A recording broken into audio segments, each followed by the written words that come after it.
Hey everybody, I'm Liz Coopersmith with Silver Term Events, and I'm a wedding planner in Los Angeles. And my biggest goal is always to make sure that you guys have the wedding that you want. And a lot of that is just sort of learning how wedding world works and making it work for you.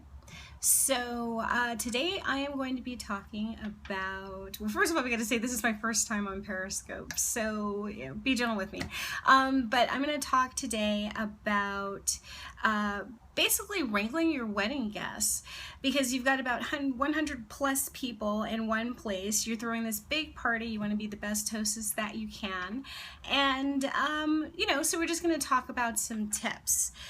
One of the first things that I like to tell my couples, and this is whether you're having your wedding at a ballroom venue, whether you're having it at a venue where you have to bring everything in, whether you're having it in your backyard, you just have to make sure that your guests are very clear on where it is that they're going, what it is that they're doing, and just how to get them from point A to point B with as little confusion as possible. I call it wedding guest wrangling because you are wrangling so many people, and they're coming and they're happy for you, but you got to tell them what to do and where to go. So the first thing you've got to do, and one of the last things that you do before your wedding, is just to do a walkthrough of your venue. So from where people are going to be getting out, whether it's valet, whether they're driving up in a van, whether they're just parking, you have to make sure that you have plenty of signage. I did a wedding last year at the Loft on Pine,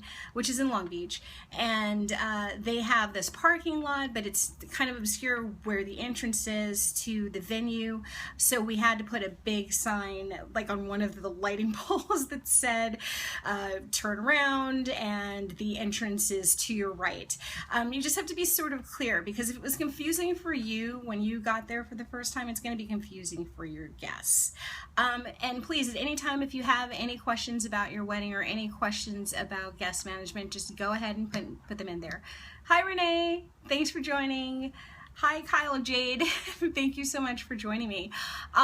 So that's the first thing. When you do a walkthrough, just sort of think, okay, so my guests are going to be coming through here. What is that you need? Keep in mind that one of the most important things to keep in mind, I actually wrote an article about this on the Broadcast Bride last week, is things are going to look the same when you're coming in as they are when you're going out. So pay attention to lighting, pay attention to directional signs, pay attention to where everybody's going. If somebody's going to be walking around at any point, if people are going to be walking around during the day, keep in mind that by the time your wedding's over, if you're having an evening wedding, they're going to be walking around at night. So make sure that there's plenty of lighting. As I said, directional signs. That's going to be like the key word of this scope, I'm sure. And just make sure that wherever it is that they go, they have an idea of where they're going. They're not stumbling around. I'd mentioned in the article that, as time goes by, they are going to get drunker, probably, and half of them are wandering around in high heels. So just be careful about that. And your venue itself, make sure that you know where. Confused wedding guests, not good. This is true. Make sure that you know where the restrooms are, and not just you, because you're going to be busy and enjoying your wedding day. So if you've got assistants, if you've got a wedding planner, I always make sure that I know where the restrooms are, and I tell my assistants where they are. So if at any point somebody comes up to me or comes up to either one of them, I can say the restrooms are over that way behind the house, or they're through those, they're down that alleyway, not usually alleyway, but down the lane. But people need to know where the restrooms are. People need to know where the bar is, which is actually not that hard because it's generally where the crowd is. People need to know where their place cards are. And just a note about place cards. Hi Riscus, thanks for joining me. A note about place cards is make sure that when you are putting your place cards down, whether it's on a board, whether it's just like the little cards themselves, make sure that you put them in alphabetical order, but make sure that alphabetical order is by last name and not nickname, because most people, when they're looking for their name, are looking for their full names, and alphabetizing is going to be easier if you're going by last name, because generally, and we've been taught this since we were 5 years old, that is what we're looking for, and it's the easiest easiest way for them to find themselves and for you to keep people moving. Remember, you just got to keep people from moving from point A to point B. And again, if you have any questions, go ahead and just type them in. So let's see. Let's see what else. So yeah, so place cards, last name is good. I've had weddings where people have put in nicknames like Auntie Frou-Frou or something like that, and Auntie Frou-Frou doesn't know who she is. She knows what her name is. As far as tables, I usually recommend making your place cards by table number and not putting them on the tables, because that's just confusing. Oh, yes, and as Mindy says, have a list of names, tables to your planner. So yes, a couple of days before every wedding, I ask my couple to give me a alphabetized list by last name and table, so we can help people who can't find their tables. Because again, you're talking about hundreds of people, or 100 people, or 75 people, and that's just a lot of people that you have to keep moving on. Let's see, what else? We've got restrooms.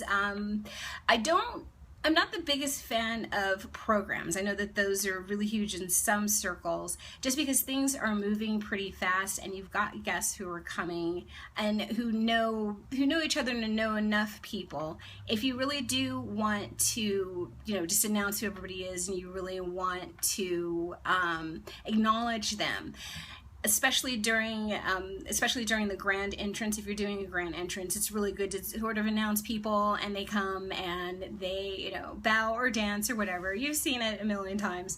That's usually a good way to just acknowledge people, because most of the time people don't really read the programs. They're very pretty. If you want to have them, I'm not saying you can't, but just to sort of keep things organized and moving along, and just have less like moving pieces.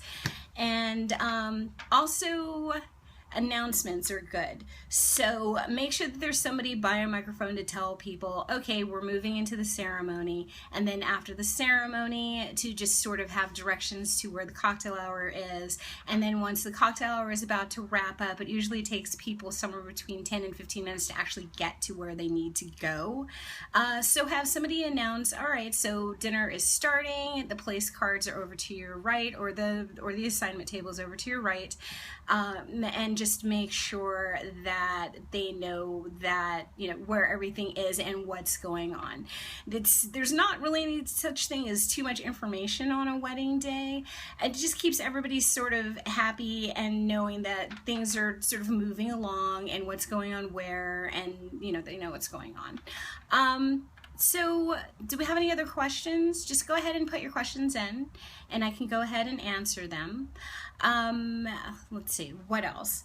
And just kind of let people know what's going on. So they know, when the dancing is starting, they know generally like the bar's open, where everything is, when you're going to start dancing. Let people know if you're going to cut the cake, because everybody likes to take pictures of that. Let people know about like the big picture moments, the bouquet toss, the first dance, any other sort of special dances or traditions that you're doing. So people know that they can get up and they can look around. Let them know when toasts are starting. I'm usually a big fan of doing toasts I'm usually a big, who normally lets the guests know? The DJ? Yeah. The DJ, or sometimes depending on the size of the wedding, I do it. Or you can either assign someone depending on what it is that your day is going to look like.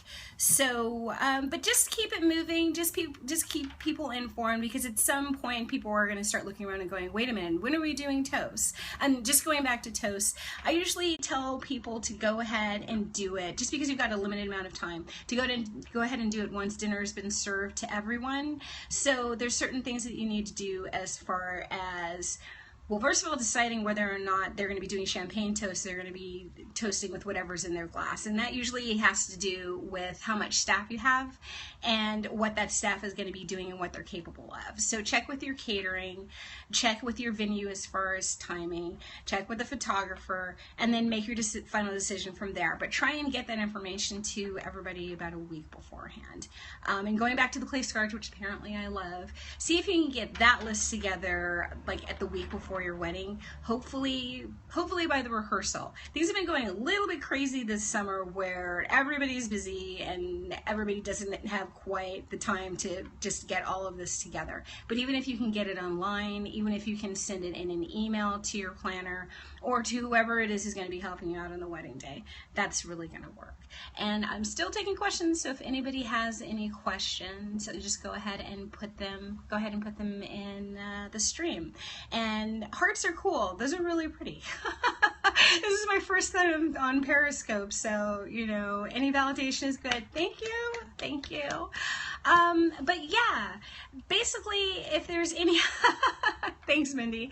Basically, do we have any questions?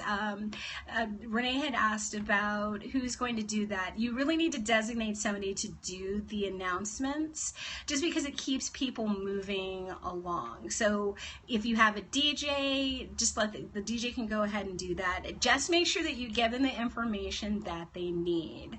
It doesn't have to be you who's running up to them saying, we're going to do toast now. But if you have like a bridesmaid or a groomsman, or even your parents, although I try to keep family out of this, just somebody who can run up and tell the DJ, okay, can you go ahead and announce toast now? Can you go ahead and announce the first dance now? Timelines are good for that. The thing with timelines, though, is that they are never as strict, I guess the word is, as they could be. That is a good idea to hire a planner. And we'll get to that in a second. They're never as strict as they could be. Things move at a different pace than what you plan for, and that always happens. They might start a little bit later, they might start a little bit earlier. So when you're handing somebody a timeline, you can't really be beholden to dinner is going to start at 5:30, because you've got to tell people there's dinner, and then you've got to get them to their seats, and then you've got to do the grand entrance or the first dance or whatever it is that you want your wedding day to look like. So you've got to be a little bit flexible and not stress out if things don't happen right away. But make sure that whoever it is who is doing this, you give them the information that they need. And also think about your timeline, not so much as that dinner's going to be at 5:30, but that you've got your ceremony. Your ceremony is going to last about 30 minutes, and you've got your cocktail hour, and that's going to last about an hour. And then after that, you have your reception, and that's going to last about half an hour.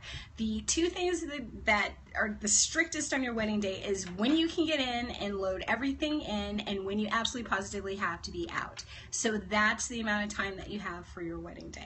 And you just have to fit everything in. What I will tell you, because people stress about this, every single wedding people stress out about this, is that you will be able to make up the time in the air. It doesn't always seem like it, but somewhere along the night, you catch up.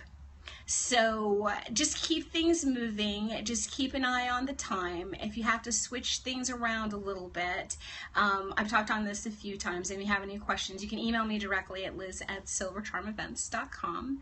And you will make it up in the air, as they say. If you have to move things around, cutting a cake takes about 5 minutes. Doing toast will usually take about 15 minutes. And tell your people who are toasting just to keep it short if they can. And to remember to end things with a toast.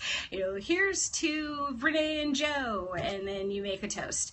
And just remember, you have plenty of time. You're going to have a wonderful day. Don't stress out about everything. Just get everything in that you can, and it's going to be fun. It's going to be a fun, wonderful day. If you want more information about me, you can go to www.silvercharmevents.com, or you can go to my Facebook page, which is facebook.com/silvercharmevents.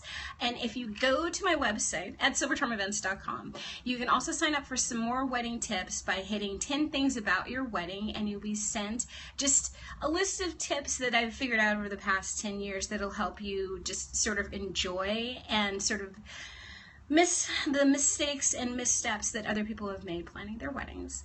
Well, thank you very much for joining me, and this was a great experience. It just, there's a couple of things I'm going to tweak, but I'll see you again next week. Thank you.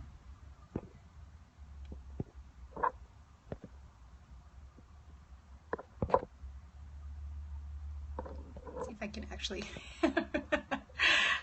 think Wendy and Mindy warned me about this. And now I can't stop it. Swipe down. Thank you.